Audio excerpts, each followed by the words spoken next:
Alright, I haven't done any videos in a while here. I've been pretty busy, but fall's finally here. The weather's been not the greatest here the last week. It's cold, rain, trying to get stuff done outside's been, sort of a pain, but figured I'd go ahead and show you guys what I've been working on here to utilize the rear 12 volt plug on the Ventrac. Now, the whole reason I wanted the rear 12 volt plug was just to, if I ever did get like a seed spreader or, use other things like I'm doing here, add lights, that kind of stuff.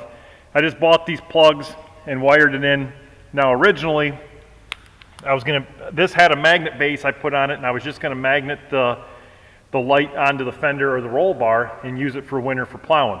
Now I did buy the rear work light kit on the Ventrac, but if you watch my other videos, I had turned them lights around so it gives me more light forward, because I like having more light forward than I do, behind me. So, but it is nice going into winter plowing, having a light behind you, seeing when you're backing up and things like that. So I did want a light. That's why I was going to utilize this rear 12 volt.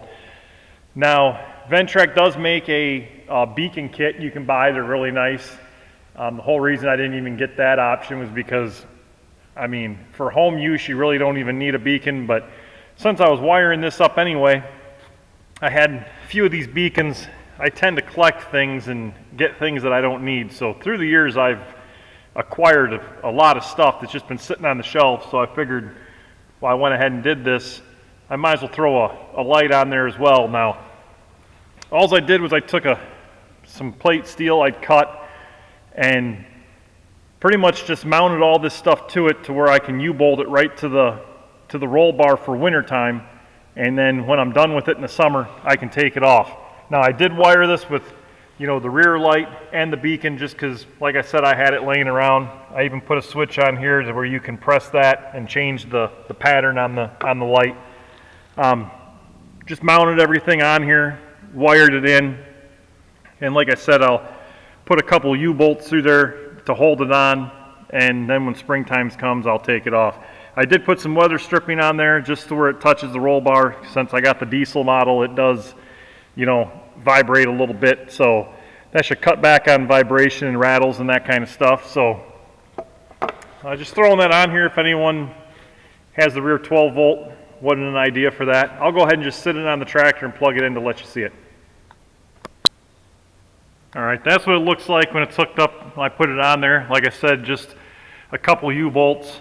I'll just tighten it up, put it on for the winter, zip tie this to the roll bar, and plug it in my rear 12 volt. Now the nice thing with this too is I can still, drop the roll bar, fold down the ROPS if I wanted to, put it in a trailer or take it anywhere. So, and then when you got it plugged in, you just flip the switch, and it'll give me enough rear work light for this winter. And also the beacon. And then, like I said, I got that momentary switch that I wired up in there. So as long as I press that on here, I can always change my beacon pattern to anything that I wanted to. So just another idea. Like I said, the things you can do with the rear 12 volt, some things that I've been doing. Just taking advantage of these, rainy fall days, doing some things. Hope this gave some of you guys some ideas if it's something you might be interested in. Just another option that you can get for the Ventrac, the rear plug, some things you can do with it. If you guys have any other videos or anything else you'd like to see or questions, please comment below. Thanks for watching.